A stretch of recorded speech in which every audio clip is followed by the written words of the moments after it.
When I started to play chess, I got pretty much stuck immediately trying to make any sort of progress, and the progress that I've made was extremely minor. I was 700 and I was trying to play even up to 10 games a day, and I would be still like, imagine, the same elo for almost half a year. That is when I decided to get one-on-one help from a player who is a literal professional. As it turns out, there are actual people with titles that you can go on and get help from, and I've tried to get help from one of them, and that boosted my elo all the way from 700 to 1300 in the span of 6 weeks, in comparison to the half a year beforehand that I was trying to improve. So now let me show you what I've done, which have worked. Let's start as quickly as we can. So starting here, we can see that black is actually winning. Now, why is he winning? I want you to pause right now and think. Why do you think black here is a lot better than white? Why is this? So there are a few answers to this question, very clear ones. So the first one is, if you look carefully, and again this video is made for beginners who are trying to improve, black is up one pawn, which right now may not seem a lot, but the more you're going to progress, you're going to realize that pawns are also as much of a material as other pieces, and we need to defend them dearly. The fact that black is up one pawn gives him a lot better endgame odds versus white in this example. That is one thing. The other one being that yes, we may think that black has doubled pawns, but black actually managed to justify having doubled pawns because this pawn on e4 aims at d3 and f3. This pawn is doing a very strong job just blocking this knight, who naturally will be supposed to move to f3 to just aim more towards the center. And in here it becomes very difficult for him to do so. He can't do it basically because f3 is blocked by this pawn. So it's actually very good for black to have this pawn. But despite having the double pawns, that is still very, very strong for him. Now, in this position, let's say for a moment that we are white. And we are very fortunate because black made two critical mistakes. It's almost a catastrophe. From now on, you've made the move e5, and you can see it's a mistake clearly, but I want you to ask, what are the downsides of the move e5? What is it going to actually do that makes the position a lot easier for now white? It's actually playable now if you're playing as white. So here's the reason that this is a horrible move. d5 allows me as white to take, allows us as white to take here. Now we have a very big pawn chain against this knight. This knight will have to move somewhere. After it moves, this pawn will be very vulnerable. It's now not going to be anymore a strong pawn that is supported by anything. It's very likely to fall.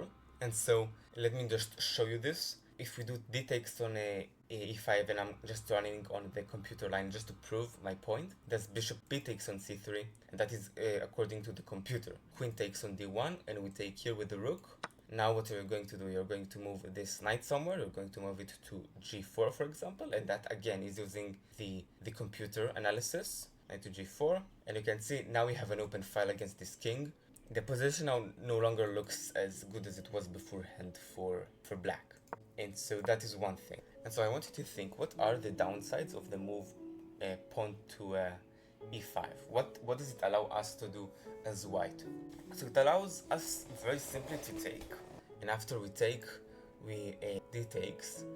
Now this file suddenly opens, your knight is under threat, so it's very hard to do anything here. You need to actually respond to a threat now, which is never a good thing. And it slowly fixes our problem of having a material disadvantage, one, and it makes us a very massive pawn chain against this knight, so you're gonna have to move it somewhere, and that does not look good if you're black. Now in here, let's say that our opponent, and that is very, very common in chess games that beginners are making, our opponent is making the move bishop to g4, which actually happened in this game, and now actually as white we are winning in comparison to the last example where we're losing. And I want you to pause for a moment and ask, why do you think that white is currently winning, and how would you win here as white? And what I mean is win material. And so as we see from this is just a tactical blunder. And why is this a blunder? Because we were able to win this knight. So what black was probably thinking is, I'm going to take care of the threat against my knight by threatening. I can just exchange it and then to take this knight. So we take the knight and then to take the knight like this, which now he's basically just up material, and I wouldn't want to be black in this example. So white he decided to do it in a different way, but also a way that completely works fine. He does, first of all, bishop takes on c6. So first of all he doubles the pawns, then he takes, and that is also just as good. And so what happens is queen takes on d8, the correct move, rook takes on d8, and the pawn takes on f6. And now you're completely winning if you are white. Let's go back to the move bishop to g4, where black have made the blunder, basically, the blunder of a piece, and think, why would a player actually make a move like this? What is the process that leads to a blunder like this? And again, if you're a beginner and you think, is this a problem for me? If you're anywhere below 1000, it is a problem, clearly. That is one thing. And the second thing is, the way to actually check if this is a problem for you is go to the last 5 games, and if you've made one blunder like this, it's a problem. And it's a problem that we need to fix now to improve to literally any level. And so let's think again, how would a player make a blunder like this? What I assume happened is that black made the move bishop to g4. He was thinking about his idea and neglected what the opponent could do in reaction to this thing. Moving now to the next example, we're going to see something very, very similar. And immediately after this example, we're going to see how do we work on solving these problems. Black have made the move rook to a7. White have made the move g3. So what do we think about the move g3? So currently, in my opinion, black is winning. And why is he winning? First of all, he's up a pawn, which is very powerful in the end games, and there is a threat of a check here. And so the move g3 here is necessary, of course, in relation to, for example, taking, because, well, there's the checkmate threat, so we need to make sure that the king is still safe. Plus, despite having this threat, white is up a pawn. Why is black a lot better? Now, in this example, and again, I'm talking about beginner examples because this video is made specifically for beginners to improve. In here, black have made the move pawn to f4. And you can see immediately the blunder. And you can probably understand why. It's just the throwing of a piece. But what black was thinking, and I assume this is what he was thinking because it's very evident, is that after the pawn takes, you can now move here to f3, and there is the threat of a checkmate. But it doesn't work like this, because after this move, well, white can just come back and he's completely fine doing this now. And so there's no actual threat of a checkmate, you just give away the piece. And now after the move rook to c1, it's pretty much evident that it was just the giveaway of a free piece in here. Now white is the one who is completely winning in comparison to the previous one where it was actually black. So how do we reverse this process of thinking? How do we move it kind of back to the point where we think about a move, but then we realize it is a blunder? For example, in here, let's say the opponent made the move g3, we think about the move f4, but realize that after he takes and we move here, then our opponent can do the move rook to c1, and now we just actually accidentally give up a piece because we didn't calculate all the way into the end. If he would have made the definite conclusion, he would have realized that the white piece can move rook to c1, and now the opponent is winning, and so he would have never made this move because of that. This is very similar to the last example that we've just taken a look.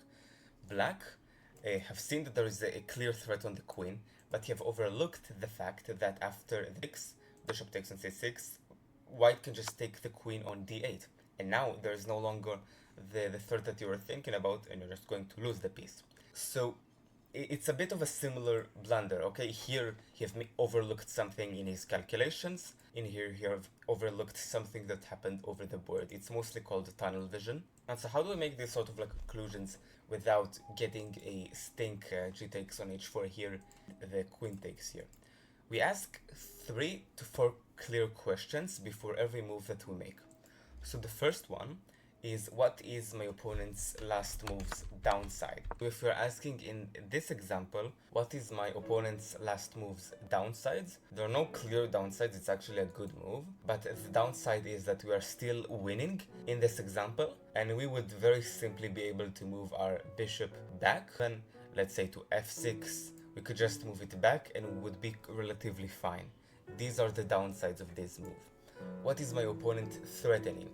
In here, there is a clear threat on this bishop that we need to be aware of in our calculations. So far, White have made 2 questions, and let's say now that he thinks about this move, okay, to reach basically to f3, now we ask, what are the tactics that my opponent can do? In here, your opponent, if you make the move that you wanted, f3 here and then to there, our opponent can very simply do a defense idea, like rook to c1.